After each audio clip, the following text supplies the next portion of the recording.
primer ministro.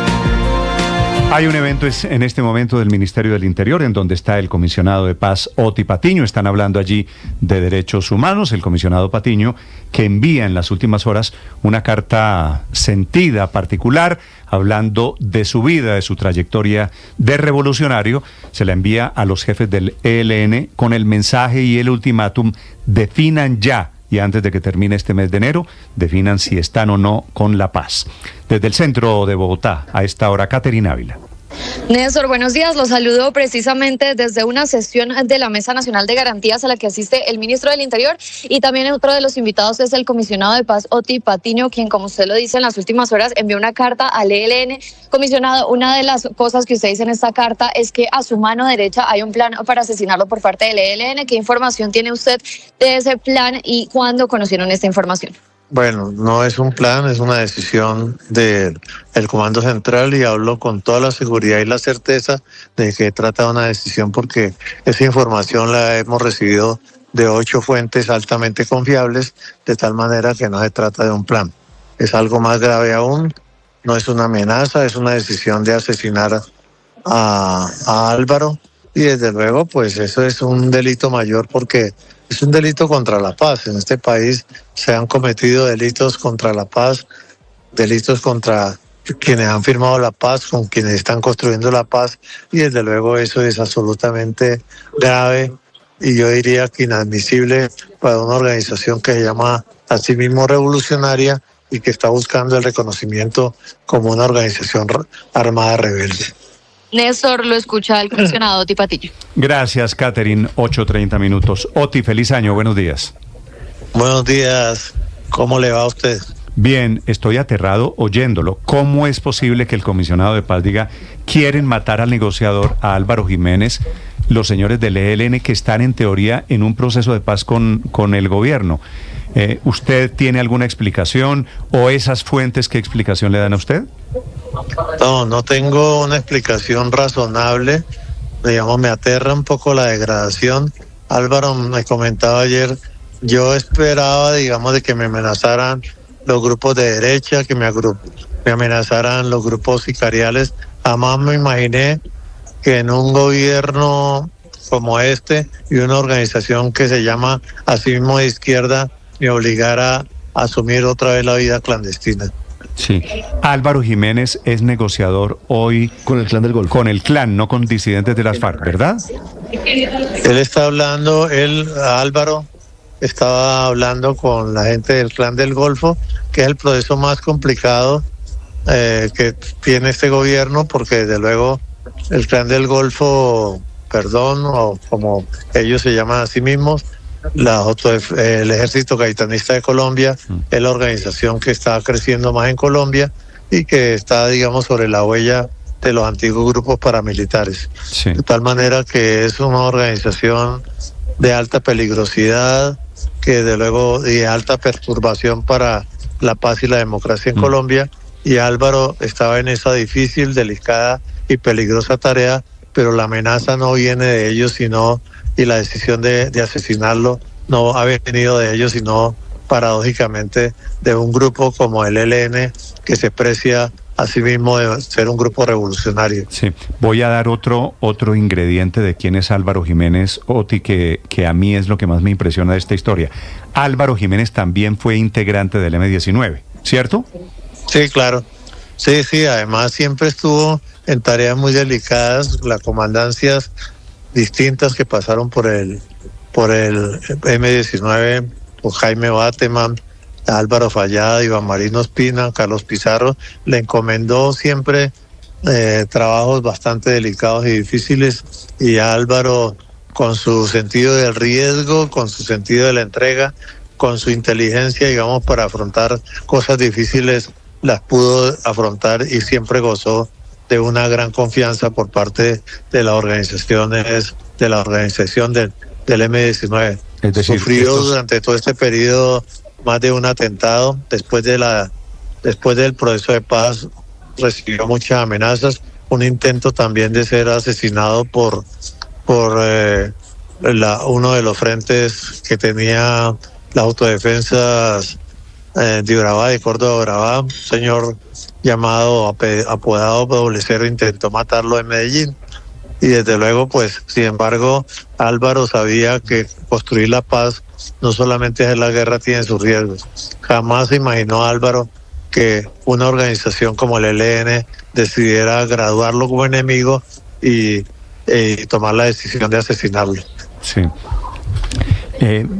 Esta historia, esta denuncia que usted está haciendo públicamente, Oti Patiño, es particularmente grave porque el ELN está negociando la paz, quiere matar a un funcionario del gobierno, quiere matar a un negociador de paz y quiere matar a una persona que fue tan bien como ellos, que estuvo militando en un movimiento revolucionario.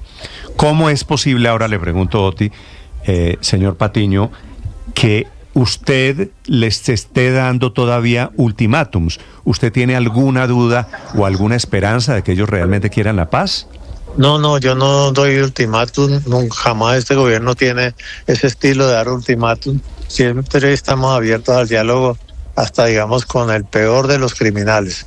Pero desde luego es una decisión para nosotros que una organización que aspira a ser reconocida no solamente por el gobierno, sino por el país y el mundo, como una organización revolucionaria, esté acudiendo a esos métodos y esté, digamos, empeñado en matar a la gente que está haciendo o que está procurando la paz en este país. Pero, comisionado, en este caso, el trasfondo de esa orden del Comando Central del ELN de matar a Álvaro Jiménez se da en el 6º Congreso de ese grupo.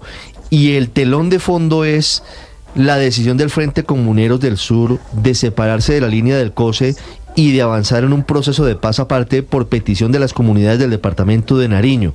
¿Cómo es esa historia? El ELN incluso usted lo acusa de traidor, de colaboracionista, bueno, con toda esa retórica trasnochada por esa decisión del Frente Comuneros del Sur. Claro, el ELN, el COSE más que el ELN, no quiere oír a sus bases, no quiere oír lo que están planteando sus bases en las regiones, que están reclamando, están hartas de la violencia, que quieren escoger un camino de paz, y con la soberbia que a veces distingue a algunos de los que pretenden manejar con mano rígida y dura la política de su organización, están amenazando a su propia gente y a la gente que habla con ellos para que no se transite hacia la paz. Sí. Eso desde luego es algo que pertenece a la más oscura tradición de un sector de la dirección del ELN. Por eso cito allí en mi carta a Fabio Vázquez, un hombre que tenía la obsesión de que él iba a ser el que iba a dirigir la revolución en este país, y que a todo aquel que sintiera que manifestara dudas sobre la manera como estaban conduciendo las cosas, lo mandaba a fusilar. Así mataron a buena parte de la juventud universitaria que había ingresado en las filas del ELN, y cité ahí en mi carta 4 nombres, pero fueron mucho más los que murieron a causa de la locura criminal que distinguió algunos de los mandos del ELN. Señor comisionado, usted dice que no es del talante de dar ultimátum, pero quisiera preguntarle entonces cuál es el sentido, la intención de esta carta abierta al ELN con el que ustedes esperan reunirse para definir finalmente si quieren o no la paz. No, siempre hay la esperanza, digamos, de lo que llaman las segundas oportunidades. Siempre hay la esperanza de que aún la gente más dura y más irracional en un determinado momento reflexione sobre lo que está ocurriendo, que oiga a la gente, que oiga el sentir de este país y que oiga incluso a sus propias bases. Claro, pero fíjese, comisionado, que en la carta que usted le envía al Comando Central del ELN, al final, usted dice, bueno, el mes de enero es el mes de las definiciones. Aquí, si el ELN se va por el camino de la paz o sigue en la guerra. Y usted también les pone unas condiciones que son mínimas: no más desplazamientos forzosos, no más secuestros, no más reclutamiento de niños, no más sicariato. ¿Eso qué significa? Es decir, en términos de plazos, en términos de tiempos, ¿esto qué implica para ese proceso de paz?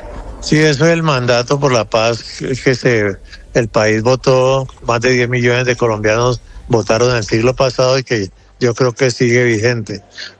Por eso yo a eso le agregué digamos, un elemento, una grada más abajo en la degradación, que es acudir al sicariato para hacer este tipo de acciones, para hacer secuestros, para asesinar gente, que creo que es una grada más abajo en la degradación del conflicto, Sí. digamos, que alimenta la violencia en este país. Claro, comisionado, en la carta hay una frase que al final también usted desarrolla en este llamado y ultimátum a la guerrilla del ELN. La paciencia no es eterna ni la generosidad es infinita. ¿Esa paciencia que parece se está agotando es suya como comisionado de paz o es en general del gobierno? ¿También al presidente Gustavo Petro se le acaba esa paciencia? Pues yo creo que la paciencia ha sido más de la delegación mía. Yo soy un poco más impaciente que la propia delegación nuestra. La generosidad es más del presidente. Yo soy un poco menos generoso que el propio presidente de la República. Pero al final la línea que definirá el futuro de esas negociaciones con el ELN, ¿quién la determina? Es decir, comisionado, usted tendría autonomía. El presidente Claro, de la República, claro, pero, el presidente es el que define, digamos, hasta aquí llegamos con este grupo, digamos, y definirá si con ese grupo sigue dialogando o se le brinda una puerta de oportunidad para que las personas de esa organización que decidan desmovilizarse lo hagan de una manera parcial, sí, o por grupos, pero digamos, esa posibilidad, digamos, siempre estará abierta con quien quiera hacer la paz. ¿Usted cree que al presidente Petro se le está agotando la paciencia con el ELN? Hace rato. Sí, ¿cómo cree usted? Le pregunto por una frase que está en esa carta, señor comisionado. ¿Cuál es su tesis alrededor de la confianza, alrededor de esa idea de que el ELN ha interpretado como una debilidad los gestos del gobierno? No, pues es que no solamente el ELN, sino buena parte del país han acusado al presidente y a nosotros mismos como cómplices del ELN, porque también al país y a buena parte de los sectores del país hace rato se les agotó la paciencia y dicen, con esa gente no hay nada que hacer. Nosotros hemos sido un poquito más flexibles, no hemos querido agotarnos, digamos, con la impaciencia que tienen muchos sectores que han sido víctimas o que están siendo víctimas del ELN. Hemos querido, digamos, avanzar un poquito más y dar un plazo más de espera. Mi nombre completo es José Oti Patiño Ormaza. Nací a la vida revolucionaria con el padre Camilo Torres. Así arranca la carta, que me parece que es una alusión para decir... Pero Néstor, usted me corrige, Oti, si yo digo alguna imprecisión, es para decir a estos señores del ELN, yo en algún momento también estuve allá, ¿no? Pues estuve, digamos, dentro de la vocación de cambio y que predicó Camilo. Creo que hay un Camilo olvidado, archivado y simplemente vuelto mártir en los altares del sacrificio que tiene el ELN, pero su mensaje vital, su mensaje revolucionario se perdió y simplemente le erigieron como mártir de la revolución, como un guerrillero que realmente él nunca fue. Murió en el primer combate al cual lo metieron, de tal manera que Camilo nunca se graduó como guerrillero. Sí, sáqueme de una duda histórica que tengo ahí. ¿El ELN buscó a Camilo o Camilo buscó al ELN? Pues en lo que yo sé, digamos, hubo una búsqueda. Camilo buscó a todas las organizaciones en ese momento, tanto armadas como a las organizaciones de izquierda, y en últimas él decidió incorporarse o sumarse, digamos, al ELN. Fue una decisión de él. Y desde luego el ELN, en ese momento comandado por Fabio Vázquez de una manera totalmente autoritaria, aceptó el ingreso de Camilo y sin saber que le ha llegado, por así decirlo, un regalo del cielo, no sopesó, digamos, esa gracia que le había caído de tener al hombre más importante de los que estaban comprometidos con la revolución, y en vez de cuidarlo lo metió en un combate además, absolutamente mal planificado. El padre Camilo Torres era en ese momento capellán de la Universidad Nacional. Pero ya lo habían expulsado de la iglesia. No, ya había dejado de ser capellán, ya había sido expulsado, digamos, del de su ejercicio sacerdotal, pero desde luego Camilo nunca abandonó sus convicciones cristianas. Históricamente le entiendo en la carta que Fabio Vázquez Castaño prácticamente usó como carne de cañón a Camilo Torres Restrepo en ese combate. No, yo no diría tanto así. Fue un acto de ceguera, de estupidez, más que meterlo ahí como carne de cañón. Después, digamos, de muerto lo trataron de erigir pues en un sacrificado, pero realmente alguien que se mete en la lucha armada nunca se puede calificar como un sacrificado. Una persona que muere en su ley, y de todas maneras erigirlo en un sacrificado me parece que también es otra estupidez. Oti, Sí. en la carta también usted trae a colación una anécdota que no es menor, y es que quien le cuenta de una estrategia que al final saca adelante Alejandro Ordóñez, muchos años después, ya pasando a la legalidad, para sacar a Gustavo Petro de la alcaldía de Bogotá vía destitución, es Francisco Santos. Pues no, digamos fue el uribismo. Sobre ese tema pues hay un cuento largo. Uribe había designado a dedo pues a Zuluaga como el candidato presidencial del uribismo. Pacho estaba compitiendo con Zuluaga, y cuando Uribe decide nombrar a Zuluaga como su candidato, Pacho queda en el aire y le dan como consuelo la posibilidad de llegar a la alcaldía a través de una conspiración para tumbar a Petro.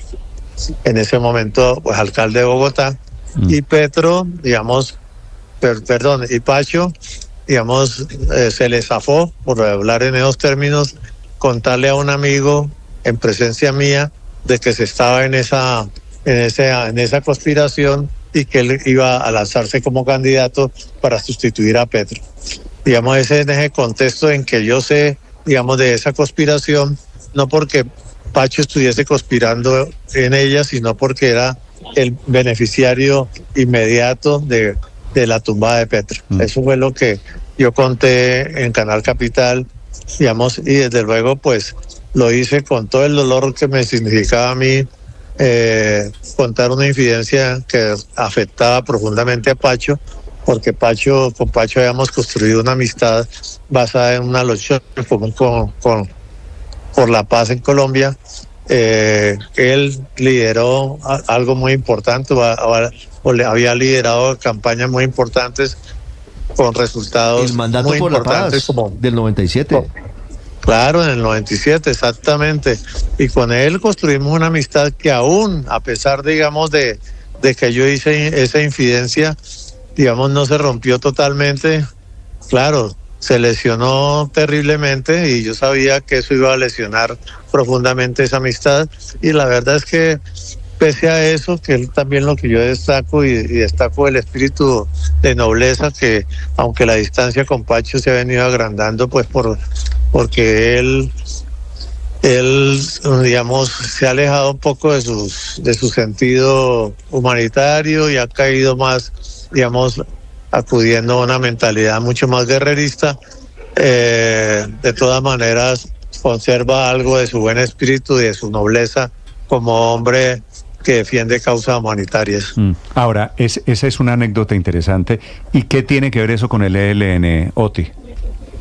Pues es una manera de decirles que hay momentos, y este era un momento en donde me tocaba, digamos, escoger entre el sentimiento que me inunda, digamos, con respecto, digamos, a la vocación de paz que yo tengo y que mantengo, y a mi oficio de comisionado, pero decir la verdad también de lo que está ocurriendo y decirla públicamente, porque hay momentos en que le toca tomar a uno decisiones difíciles, en que tiene que escoger entre una cosa o la otra. Decisiones que yo aprendía que había que tomarlas, como por ejemplo cuando Carlos Pizarro,